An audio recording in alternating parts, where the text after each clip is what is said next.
السلام عليكم ورحمة الله وبركاته. أعزائي طلبة وطالبات الصف الثالث الإعدادي، أهلا بكم. عاملين إيه؟ يا رب تكونوا كلكم بخير. فيديو النهارده إن شاء الله هنحل في امتحان مهم جدا جدا لامتحان نصف العام. في قائمة تشغيل على القناة حالين فيها امتحانات مهمة جدا وأسئلة كلها من التوقعات.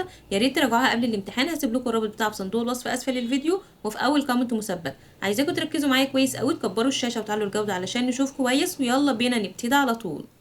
اول سؤال معايا سؤال الدايلوج، بيقول لي finish the following dialogue. طبعا لازم الاول نقرا الدايلوج كامل على بعضه علشان نفهم الدايلوج بيتكلم عن ايه ونعرف نجاوب صح. ولازم نقرا الجمله الاساسيه اللي بتيجي في الاول كده علشان احيانا بتكون اجابه لسؤال وبتفهمنا الدايلوج عن ايه. فبيقول لي ايه؟ احمد is meeting a British tourist who is visiting Egypt. يعني احمد قابل سائح بريطاني اللي زار مصر. فاحمد بيقول له ايه؟ هالو اتس بليجر تو ميت يو، يعني من دواعي السرور او شيء كويس ان انا قابلتك. فتورست قال له ايه؟ احمد سأل سؤال، تورست قال له I am from Britain، انا من بريطانيا. فاحمد قال له is this your first visit to Egypt؟ هل دي زيارتك الاولى لمصر؟ فتورست قال له ايه؟ وقال له I came here last year، يعني انا جيت هنا السنة الماضية.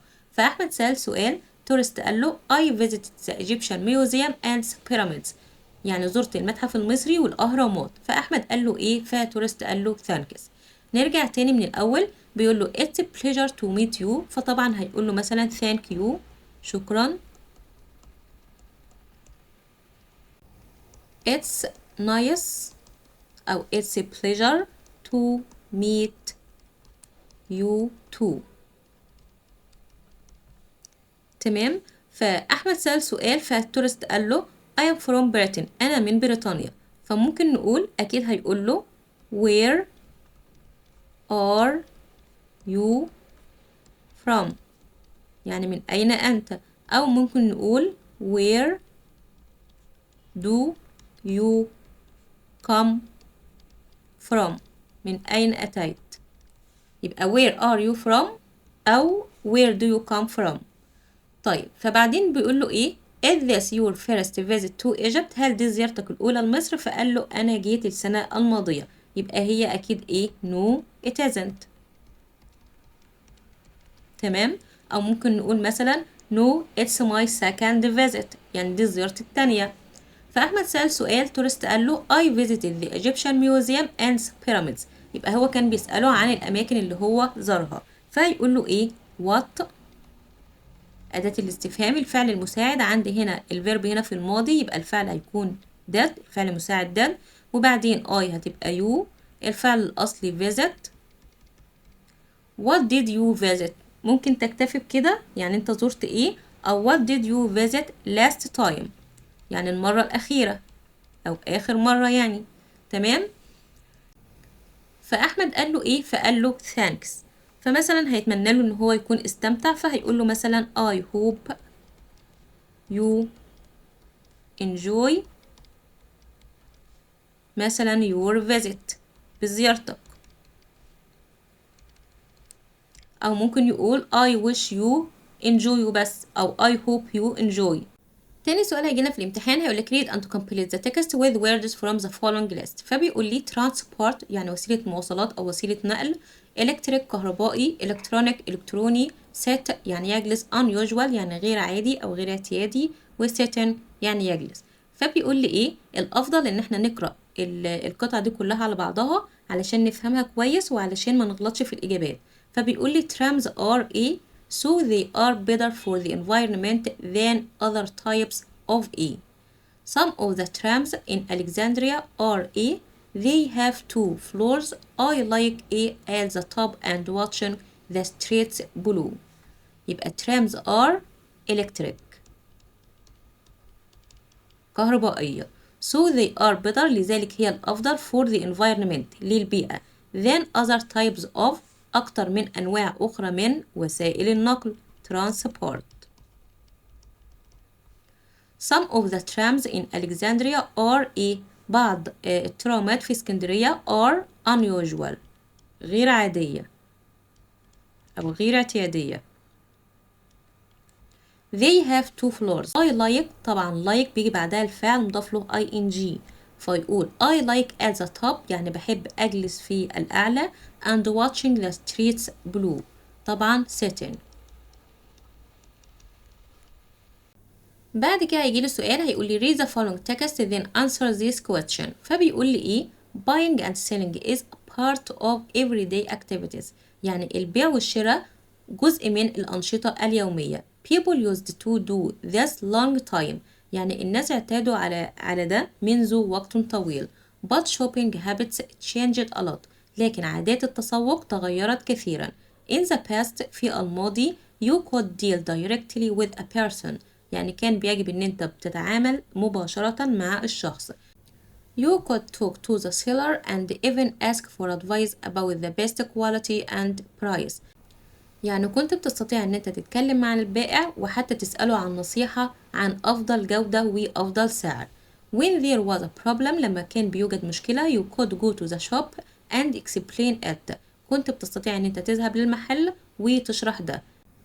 At that time وفي الوقت ده you could solve any problem at once. بتستطيع ان انت تحل اي مشكلة في الحال.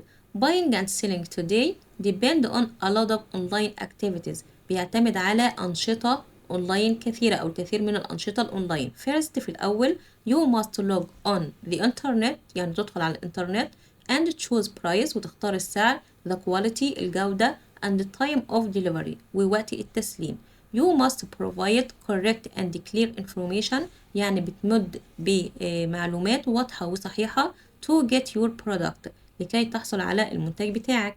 When there is a problem لما بيوجد مشكلة you must fill in a form بتملأ نموذج أو بيان كده describing it clearly بتوضح ده أو بتوصف ده بوضوح.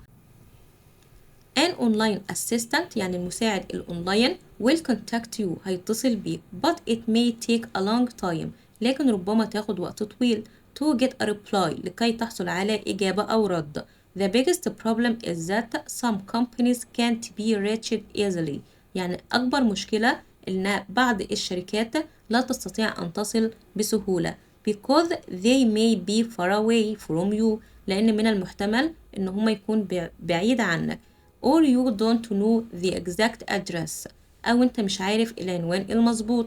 to buy online لكي تشتري أونلاين you must be careful يجب أن أنت تكون حريص about your personal information عن معلوماتك الشخصية you must keep it secret وتحتفظ بها سرا and deal with trusted online companies وتتعامل مع شركات أونلاين ذات ثقة أو موثوق بها. تعالوا بقى نشوف الأسئلة. Number 1 بيقول لي choose the correct answer from A, B, C or D. The best title of the passage is أفضل عنوان للباسج إيه؟ shopping التسوق ولا buying الشراء ولا selling البيع ولا انترنت؟ طبعا shopping اللي هو بيشمل إيه؟ buying and selling البيع والشراء. Number 2 بيقول لي the underlined it referred to بتشير لإيه؟ تعالوا نرجع تاني في الباسج. فبيقول لي هنا when there was a problem عندما كان يوجد مشكلة you could go to the shop and explain it وتشرحها. يبقى it دي عايدة على ايه؟ problem المشكلة. يبقى number 2 نقول problem. بعد كده بيقول لي answer the following question. number 3 بيقول لي there may be a problem when you buy something online. يعني ربما بيوجد مشكلة لما تشتري شيء اونلاين explain اشرحها. تعالوا نرجع تاني للباسج. فبيقول لي هنا the biggest problem is that some companies can't be reached easily because they may be far away from you. بعض الشركات مش هتقدر توصلك لأنها ربما تكون بعيدة عنك or you don't know the exact address أو أنت مش عارف العنوان المظبوط. يبقى دي إجابة number 3. number 4 بيقول لي are there any new shopping habits today؟ يعني هل بيوجد أي عادات جديدة للتسوق اليوم؟ name two habits يعني اذكر لي عادتين. تعالوا نرجع تاني للباسج.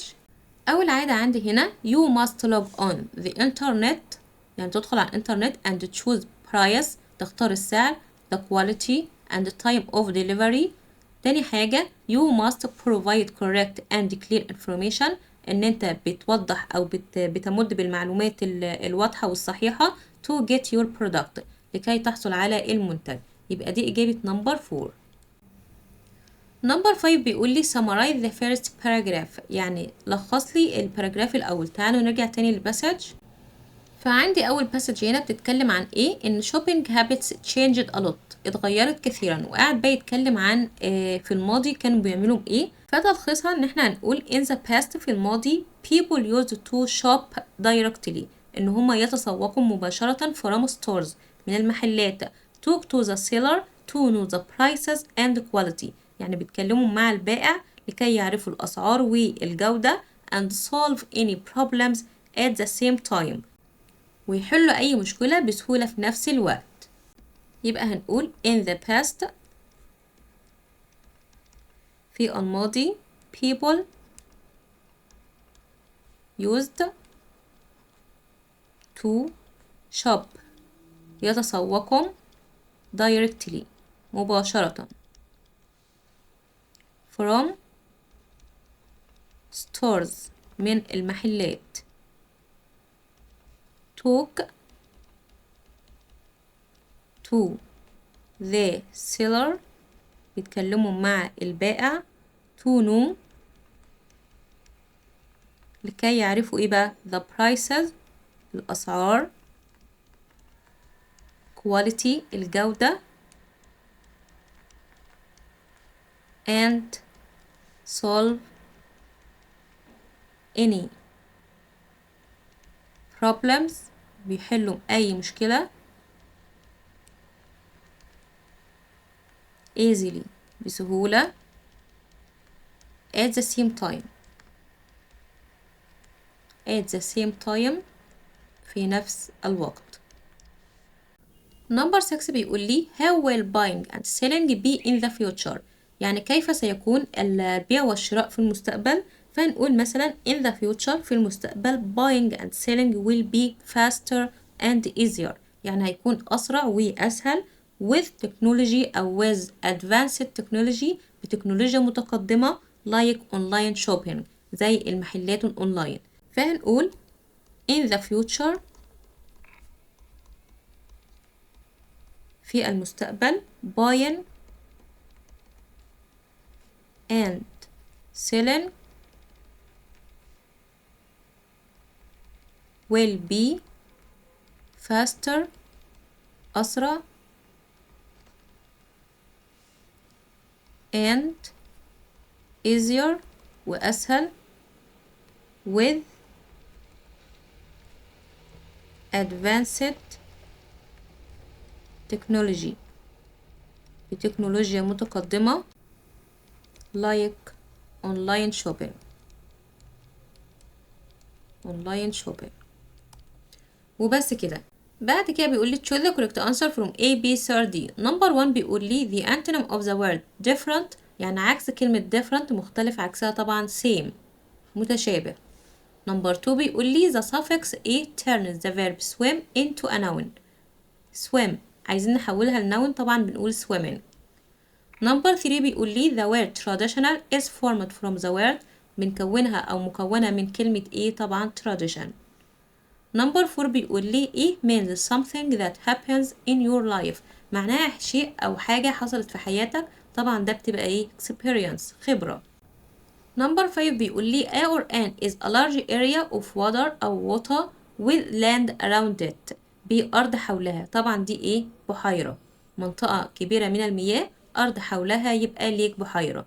number 6 بيقول لي he repainted his room، يعني أعاد بناء أو طلاء غرفته، he made it plain enough، جعلها واضحة كفاية. the word plain هنا معناها إيه بقى؟ means that he made the room، طبعا colorful، ملونة، ولا bright، لامعة، ولا only one color، لون واحد بس، ولا A and B؟ طبعا plain تبقى only one color، لون واحد فقط. بعد كده بيقول لي complete the sentence with the correct form between practice، عايزة أصحح الكلمة اللي ما بين القوسين. فبيقول لي إيه؟ every morning last week، يعني كل صباح في الأسبوع الماضي I ate to the town center with my mom. قال لي last week ده طبعا في الماضي، يبقى أقول إيه؟ I went. number 2 بيقول لي safe always goes to the park، يعني بيذهب للحديقة أو المنتزه إيه؟ Saturday mornings، طبعا on. number 3 بيقول لي it's good to buy clothes in shops than online، عندي than فبنقول إيه؟ it's better than. It's better than. Number 4 بيقول لي مريم has lived in Alexandria since 2019. طبعا ده ايه؟ since ده زمن ايه؟ present perfect tense زمن المضارع التام اللي بيتكون من have او has زائد التصريف الثالث للفعل، فهنقول has lived. نمبر 5 بيقول لي both زاد and حنين have clever. كل من زاد وحنين طبعا are clever. سادس سؤال هيجينا في الامتحان طبعا سؤال الباراجراف، عايزني اكتب عن a review of technology in your life. يعني اكتب لي تقرير عن التكنولوجيا في حياتك، طبعا من المواضيع المهمة جدا اللي ذكرناها في فيديو عن اهم الباراجرافات المتوقعة باذن الله لامتحان نصف العام. هسيب لكم الرابط بتاعه في صندوق الوصف اسفل الفيديو. وبس كده حلوين، يكون فيديو النهارده انتهى. بتمنى لكم التوفيق جميعا. لو عجبكم الفيديو ما تنسوش تدعمونا باللايك. لو حابين تتابعوني اكتر ويوصل لكم اشعار بكل فيديو جديد بينزل على القناه، ما تنسوش تعملوا سبسكرايب للقناه، كمان تفعلوا زر الجرس على الكل عشان يوصل لكم اشعار بكل فيديو جديد بينزل ان شاء الله. اشوفكم الفيديوهات القادمه، والسلام عليكم ورحمه الله وبركاته.